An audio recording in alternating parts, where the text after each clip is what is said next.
Assalamualaikum warahmatullahi wabarakatuh. Alhamdulillah, wassalatu wassalamu ala Rasulillah. Sayyidina wa maulana Muhammadin wa ala alihi wa sahbihi wa man tabi'ahu bi ihsan ila yaumil qiyamah. Alhamdulillah, wa syukru ala ni'matillah. Kita masih diberi kesempatan oleh Allah Subhanahu wa taala jumpa bulan suci Ramadan 1442 Hijriah atau bertepatan dengan tahun Masehi 2021. Kenikmatan yang luar biasa ini mari kita syukuri dengan mengucap qauli alhamdulillah wa syukru ala ni'matillah. Sahabat yang dimuliakan oleh Allah, pada kesempatan yang berbahagia kali ini saya menyampaikan satu ayat tentang perintah untuk menjalankan ibadah puasa. Bagaimana yang telah disifirmankan oleh Allah Subhanahu wa taala. A'udzubillahi minasyaitonir rajim. Bismillahirrahmanirrahim. Ya ayyuhalladzina amanu kutiba 'alaikumus syiyamu kama kutiba 'alal ladzina min qablikum la'allakum tattaqun. Al-ayat. Sahabat yang dimuliakan oleh Allah, Allah Subhanahu wa taala memanggil orang-orang yang beriman dengan penuh kasih sayang. Ini Allah Subhanahu wa taala luar biasanya. Jadi Allah sendiri memanggil orang-orang yang beriman dengan penuh rasa kasih sayang. Ya ayyuhalladzina amanu. Ini yang dipanggil oleh Allah adalah orang-orang yang beriman tentunya. Bukan hanya orang-orang yang mengaku Islam. Banyak orang yang mengaku Islam tapi pada esensinya mereka tidak menjalankan puasa. Pada esensinya mereka hanya mengatasdirikan Islam saja. Banyak mereka yang tidak mampu menjalankan ibadah puasa. Ini banyak sekali. Di zaman akhir seperti ini banyak sekali kita jumpai di kota-kota besar. Kalau di pedesaan mungkin kita melihat orang-orang yang menjalankan aktivitas dengan penuh keimanan, dengan penuh rasa cinta, seperti Allah memanggil orang-orang yang beriman. Sahabat yang dimuliakan oleh Allah, adalah Allah memerintahkan kita berpuasa itu sebagaimana orang-orang terdahulu menjalankan puasa.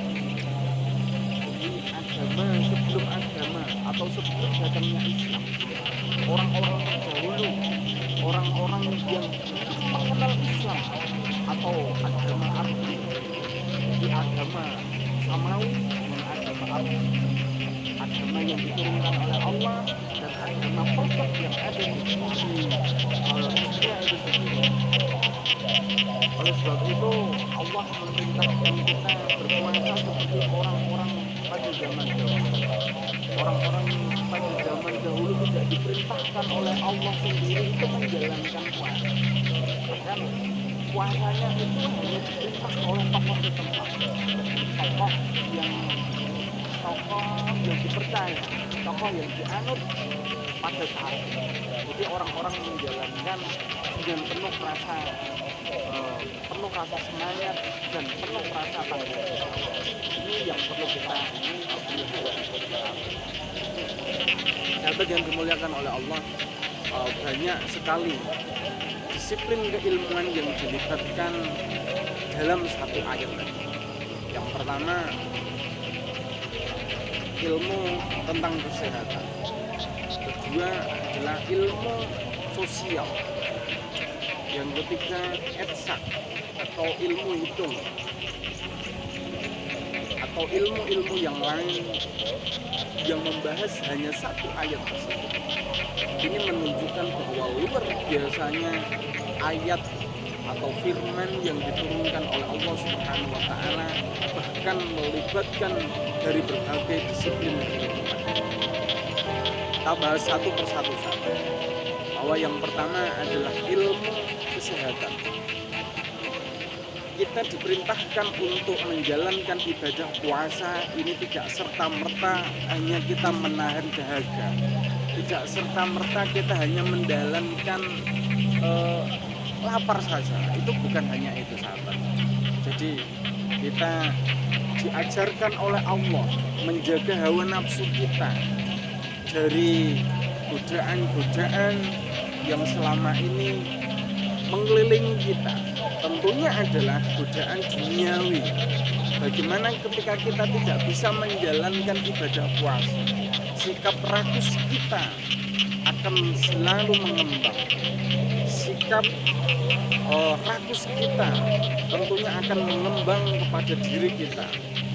Kalau secara kesehatan, kalau kita tidak pernah mengontrol jiwa kita, tidak pernah mengontrol diri kita dalam makanan, maka orang tersebut akan mengalami pengembangan yang luar biasa. Dan ini akan berdampak pada obesitas orang tersebut.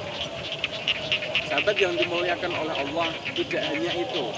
Ketika seseorang yang mau menjalankan operasi, itu diajarkan oleh Ibnu Sina, seorang filosof, seorang dokter yang menemukan pertama kali atau yang mengajarkan pertama kali sebelum menjalankan operasi, orang tersebut dianjurkan untuk menjalankan puasa.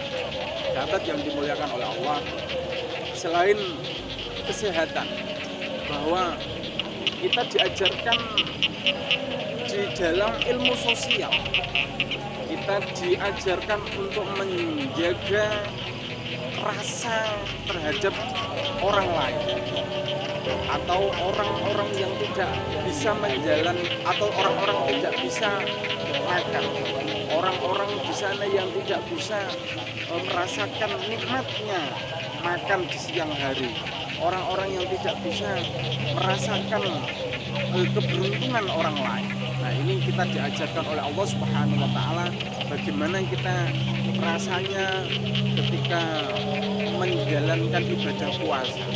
Haus tentunya. Dahaga ini kita rasakan ketika di siang hari.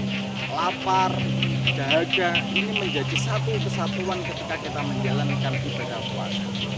Sahabat yang dimuliakan oleh Allah, ini adalah bentuk tafakur kita. Seharusnya ketika kita menjalankan ibadah dibarengi dengan sebuah tafakur. Apa yang diperintahkan oleh Allah, pasti di situ ada hikmah yang luar biasa. Sahabat yang dimuliakan oleh Allah, selain kedua tadi, yaitu adalah ada ilmu hitung. Ilmu hitung ini atau ru'yatul hilal. Di sini banyak sekali disiplin keilmuan yang dilibatkan. Ada ru'yatul hilal, ada metode hisab dan lain sebagainya. Ini tentunya untuk menentukan awal Ramadan atau menentukan awal Syawal. Ini juga membutuhkan tim-tim ahli, sehingga dalam beribadah ini benar-benar diberikan kepada orang-orang yang berkompeten, orang-orang yang ahli pada bidang. Sahabat yang dimuliakan oleh Allah, ketika kita menjalankan ibadah puasa, di ayat terakhir itu ditunjukkan bahwa la'allakum tattaqun. Apa itu la'allakum tattaqun? La'alla itu dalam bahasa pesantren, kalau kita memaknai di dalam pesantren adalah mbok menawa-menawa. Ketika kita menjalankan ibadah puasa yang diperintahkan oleh Allah Subhanahu wa Ta'ala, mbok menawa atau orang itu mbok menawa itu orang bisa bertakwa, lebih takwa kepada Allah Subhanahu wa Ta'ala. Nah, takwa itu apa? Sahabat Umar pernah ditanya oleh para sahabat. Sahabat Umar ditanya, apa itu takwa? Itu ketika beliau menjelaskan, takwa itu ketika kamu mengetahui di jalan itu ada duri, dan ditanya sahabat itu, takwa itu ketika kamu tahu ada di jalan itu ada duri, apa yang kamu lakukan? Ya, saya akan minggir dari jalan itu. Nah, itu adalah takwa. Jadi takwa itu bisa membedakan antara yang hak dengan yang batil. Kalau kita bisa simpulkan dari keterangan tadi bahwa ketakwaan itu tidak serta-merta terus ada, bahwa ketakwaan itu harus selalu kita pelajari, ketakwaan itu harus kita selalu latih, selalu latih dan berlatih untuk mendekatkan diri kepada Allah Subhanahu wa Ta'ala. Itu kiranya sahabat yang bisa saya sampaikan. Kurang lebihnya saya mohon maaf. Wal afu minkum. Wassalamualaikum warahmatullahi wabarakatuh.